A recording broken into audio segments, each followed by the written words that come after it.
బాధ్యత మనకుంటే భవిష్యత్తు భావితరానికి బాగుంటుంది.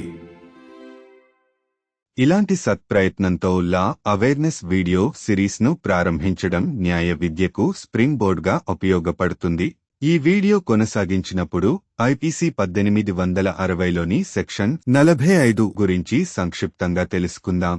వీక్షకులను వారి అభ్యాసాన్ని కొనసాగించమని అభ్యర్థిస్తున్నాము. తద్వారా మనము చట్టపరమైన విషయాల్లో లోతైన అవగాహనకు మార్గం సుగమం చేయగలుగుతాము. భారతీయ శిక్షాస్మృతి 1860 లేదా ఐపీసీ 1860లోని సెక్షన్ 45 జీవితం అనే పదాన్ని స్పష్టం చేయడంలో కీలకమైనది. ఈ అకారణంగా సూటిగా కనిపించే పదం చట్టపరమైన సందర్భాలలో గణనీయమైన బరువును కలిగి ఉంటుంది. ప్రత్యేకించి జీవితానికి ఉల్లంఘించే లేదా అపాయం కలిగించే నేరాల పరిధిని నిర్ణయించేటప్పుడు. ఐపీసీ సెక్షన్ 45 ఇలా పేర్కొంది: జీవితం. ఈ జీవితం అనే పదం మానవుని జీవితాన్ని సూచిస్తుంది. సందర్భం నుండి విరుద్ధంగా కనిపించకపోతే. వివరణాత్మక వివరణ. 1. జీవితం యొక్క ఖచ్చితమైన నిర్వచనం. ఐపీసీ యొక్క సెక్షన్ 45 జీవితం అనే పదానికి స్పష్టమైన నిర్వచనాన్ని అందిస్తుంది. ఇది మానవుని ఉనికికి సంబంధించినదని నిస్సందేహంగా పేర్కొంది. ఈ విశిష్టత కోడ్లోని వివిధ నిబంధనలను అన్వయించేటప్పుడు లేదా వర్తింపజేసేటప్పుడు అస్పష్టత లేదని నిర్ధారిస్తుంది. 2. మానవ జీవితానికి ప్రత్యేకత. నిర్వచనం మానవులకు ఈ పదం యొక్క ప్రత్యేకతను నొక్కి చెబుతుంది. మానవ జీవితం యొక్క హక్కులు మరియు పవిత్రత అత్యంత ప్రాముఖ్యతను కలిగి ఉండే చట్టపరమైన సందర్భాలలో ఈ వ్యత్యాసం చాలా కీలకం. ఇతర చట్టాలు జంతువులు మరియు ఇతర సంస్థల సంక్షేమాన్ని సూచిస్తున్నప్పటికీ సెక్షన్ 45 ఐపీసీ లోపల పేర్కొనకపోతే జీవితం అనేది మానవ జీవితానికి పర్యాయపదంగా ఉంటుందని స్పష్టం చేస్తుంది. 3. సందర్భానుసార వివరణలు. సెక్షన్ 45లోని సందర్భం నుండి విరుద్ధంగా కనిపించకపోతే అనే పదబంధం ఈ జీవితం అనే పదం మానవేతర సంస్థలను సూచించే సందర్భాలు లేదా నిర్దిష్ట నిబంధనలు ఉండవచ్చని ఐపీసీ యొక్క అంగీకారాన్ని సూచిస్తుంది. ఈ సౌలభ్యం ఐపీసీ అనువర్తన యోగ్యంగా ఉంటుందని మరియు అవసరమైతే విభిన్న సందర్భాలను తీర్చగలదని నిర్ధారిస్తుంది. 4. చట్టపరమైన దృశ్యాలలో చిక్కులు. ఈ నిర్వచనం అనేక చట్టపరమైన దృశ్యాలలో కీలకమైనది. హత్యకు ప్రయత్నించడం లేదా ప్రాణాలకు ముప్పు కలిగించడం వంటి నేరాల తీవ్రతను నిర్ణయించడం నుండి జీవితాన్ని కాపాడుకోవడానికి సంబంధించిన హక్కులు మరియు విధులను వివరించడం వరకు సెక్షన్ 45 పునాది సూచనను అందిస్తుంది. 5. చట్టపరమైన నమూనాలలో జీవిత పవిత్రత. ఐపీసీలోని జీవితం యొక్క ఖచ్చితమైన నిర్వచనం మానవ జీవితం యొక్క పవిత్రత మరియు ప్రాముఖ్యత యొక్క న్యాయ వ్యవస్థ యొక్క గుర్తింపును నొక్కి చెబుతుంది.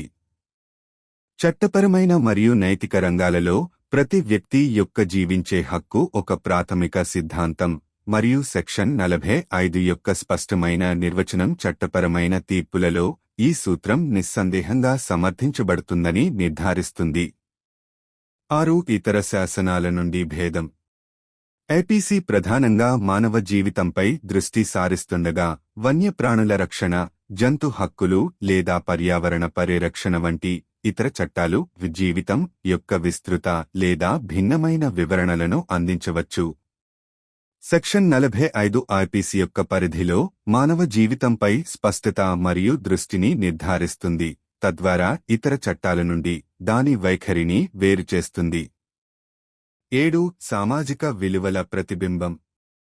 దాని చట్టపరమైన చిక్కులను దాటి సెక్షన్ 45 కూడా సామాజిక విలువలకు అద్దం పడుతుంది. మానవ జీవితంపై ఉద్ఘాటన అనేది వ్యక్తుల శ్రేయస్సు, భద్రత మరియు హక్కులకు ప్రాధాన్యతనిచ్చే సామాజిక నిబంధనలను ప్రతిధ్వనిస్తుంది. స్పష్టమైన నిర్వచనాన్ని అందించడం ద్వారా ఈ సామాజిక విలువలు సజావుగా చట్టపరమైన ఆదేశాలలోకి అనువదించబడతాయని ఐపీసీ నిర్ధారిస్తుంది. ముగింపు. ఐపీసీ యొక్క సెక్షన్ 45 సంక్షిప్తంగా ఉన్నప్పటికీ కోడ్ యొక్క విస్తృత నిర్మాణంలో కీలక పాత్ర పోషిస్తుంది. జీవితంకి స్పష్టమైన మరియు నిర్దిష్టమైన నిర్వచనాన్ని అందించడం ద్వారా జీవితానికి సంబంధించిన చట్టపరమైన నిబంధనలు ఖచ్చితత్వంతో మరియు స్థిరత్వంతో అన్వయించబడతాయని నిర్ధారిస్తుంది. ఈ విభాగం మానవ జీవితం యొక్క పవిత్రతను నిలబెట్టడానికి ఐపీసీ యొక్క నిబద్ధతకు నిదర్శనంగా నిలుస్తుంది. ప్రతి వ్యక్తి యొక్క ప్రాథమిక హక్కు జీవించడానికి గుర్తించబడుతుంది, గౌరవించబడుతుంది మరియు రక్షించబడుతుంది. అటువంటి ఖచ్చితమైన నిబంధనల ద్వారా ఐపీసీ తన అంకితభావాన్ని స్పష్టత మరియు పునాది మానవ హక్కులను సమర్థించడం, న్యాయం మరియు సమాజం గౌరవించే విలువల యొక్క సంరక్షకునిగా దాని పాత్రను పునరుద్ఘాటిస్తుంది. బాధ్యత మనకుంటే భవిష్యత్తు భావితరానికి బాగుంటుంది.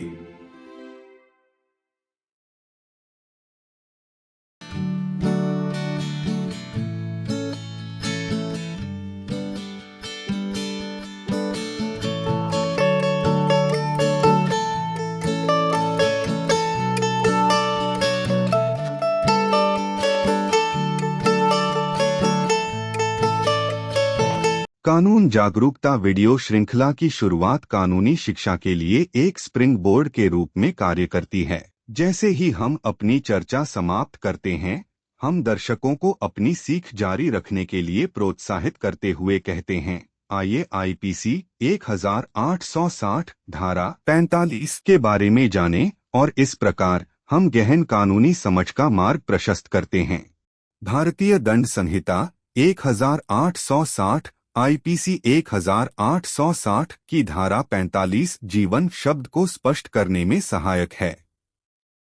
यह सीधा सा दिखने वाला शब्द कानूनी संदर्भों में महत्वपूर्ण महत्व रखता है, खासकर जब उन अपराधों की सीमा का निर्धारण करता है जो जीवन का उल्लंघन करते हैं या उसे खतरे में डालते हैं. आईपीसी की धारा 45 में कहा गया है, जीवन. जीवन शब्द मनुष्य के जीवन को दर्शाता है जब तक कि संदर्भ से विपरीत प्रतीत न हो. विस्तृत विवरण. एक जीवन की सटीक परिभाषा. आईपीसी की धारा 45 जीवन शब्द की स्पष्ट परिभाषा प्रदान करती है, जिसमें स्पष्ट रूप से कहा गया है कि यह मनुष्य के अस्तित्व से संबंधित है. यह विशिष्टता यह सुनिश्चित करती है कि संहिता के विभिन्न प्रावधानों की व्याख्या या लागू करते समय कोई अस्पष्टता नहीं है जो किसी जीवन को खतरे में डालने, नुकसान पहुंचाने या लेने के इर्द-गिर्द घूमते हैं. 2. मानव जीवन की विशिष्टता. यह परिभाषा मनुष्य के लिए इस शब्द की विशिष्टता को रेखांकित करती है. यह अंतर कानूनी संदर्भों में महत्वपूर्ण है, जहां मानव जीवन के अधिकार और पवित्रता सर्वोपरि महत्व रखते हैं. यद्यपि अन्य कानून जानवरों और अन्य संस्थाओं के कल्याण को संबोधित करते हैं, धारा 45 स्पष्ट करती है कि आईपीसी के भीतर जब तक कि अन्यथा निर्दिष्ट न हो, जीवन मानव जीवन का पर्याय है. 3. प्रासंगिक व्याख्याएं.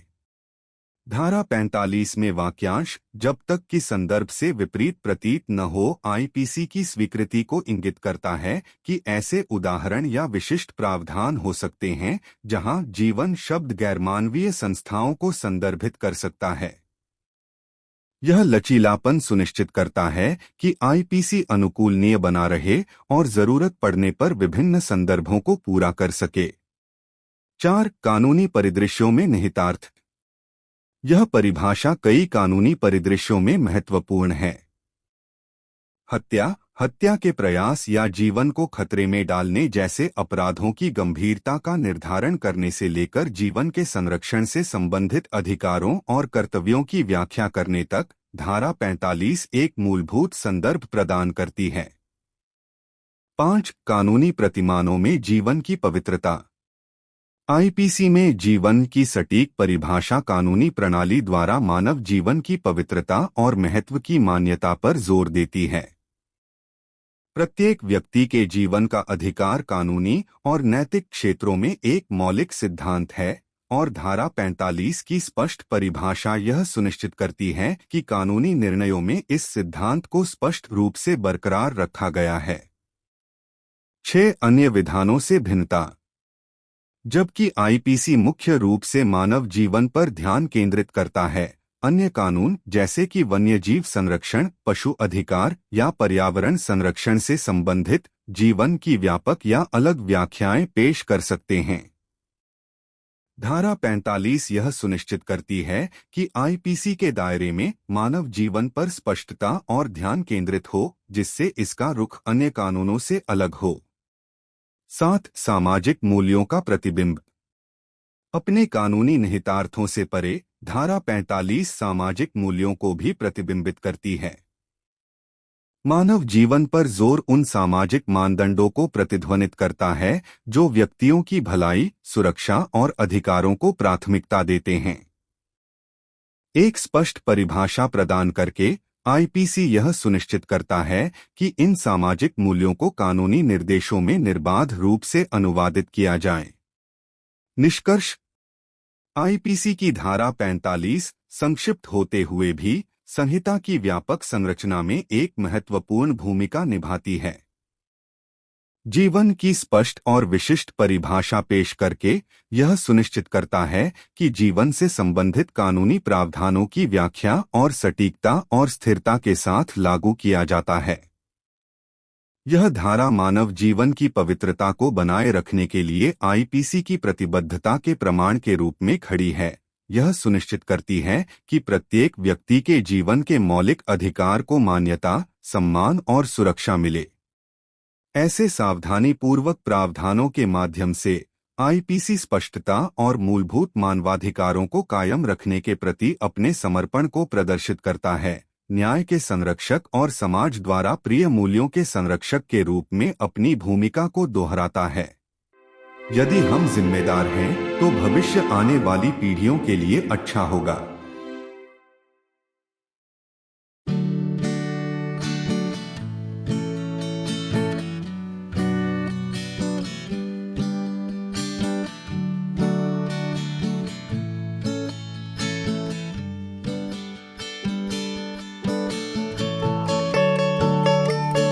Initiating a law awareness video series serves as a springboard for legal education. As we wrap up our discussions, we encourage viewers to continue their learning, saying, "Let's go through IPC 1860, Section 45." And thus, we pave the way for in-depth legal understanding. Section 45 of the Indian Penal Code, 1860, IPC 1860, is instrumental in clarifying the term life. This seemingly straightforward word holds significant weight in legal contexts, especially when determining the extent of offences that infringe upon or endanger life. IPC Section 45 states life. The word life denotes the life of a human being, unless the contrary appears from the context. Elaborated description. 1. Precise definition of life. Section 45 of the IPC provides a clear definition of the term life, stating unequivocally that it pertains to the existence of a human being. This specificity ensures that there's no ambiguity when interpreting or applying various provisions of the code that revolve around endangering, harming, or taking a life. 2. Exclusivity to human life. The definition underscores the exclusivity of the term to human beings. This distinction is crucial in legal contexts, where the rights and sanctity of human life hold paramount importance. Although other legislations address the welfare of animals and other entities, Section 45 clarifies that within the IPC, unless otherwise specified, life is synonymous with human life. 3. Contextual interpretations. The phrase "unless the contrary appears from the context" in Section 45 indicates the IPC's acknowledgement that there might be instances or specific provisions where the term life might refer to non-human entities. This flexibility ensures that the IPC remains adaptable and can cater to varied contexts if needed. 4. Implications in legal scenarios. This definition is pivotal in numerous legal scenarios. From determining the severity of offenses like murder, attempt to murder, or endangerment of life to interpreting rights and duties related to preserving life, Section 45 offers a foundational reference. 5. The sanctity of life in legal paradigms. The precise definition of life in the IPC emphasizes the legal system's recognition of the sanctity and importance of human life. Every individual's right to life is a fundamental tenet in legal and ethical spheres, and Section 45's clear definition ensures that this principle is upheld unequivocally in legal adjudications. 6. Differentiation from other legislations. While the IPC focuses predominantly on human life, other legislations, such as those related to wildlife protection, animal rights, or environmental conservation, may offer broader or different interpretations of life. Section 45 ensures that within the IPC's ambit, there's clarity and focus on human life, thereby differentiating its stance from other legislations. 7. A reflection of societal values. Beyond its legal implications, Section 45 also mirrors societal values. The emphasis on human life echoes societal norms that prioritize the well-being, safety, and rights of individuals. By providing a clear definition, the IPC ensures that these societal values are seamlessly translated into legal directives. Conclusion. Section 45 of the IPC, while succinct, plays a critical role in the broader structure of the code. By offering a clear and specific definition of life, it ensures that legal provisions related to life are interpreted and applied with precision and consistency. This section stands as a testament to the IPC's commitment to uphold the sanctity of human life, ensuring that every individual's fundamental right to life is recognized, respected, and protected. Through such meticulous provisions, the IPC showcases its dedication to both clarity and the upholding of foundational human rights, reiterating its role as a guardian of justice and the values that society holds dear. If we are responsible, the future will be good for the future generations.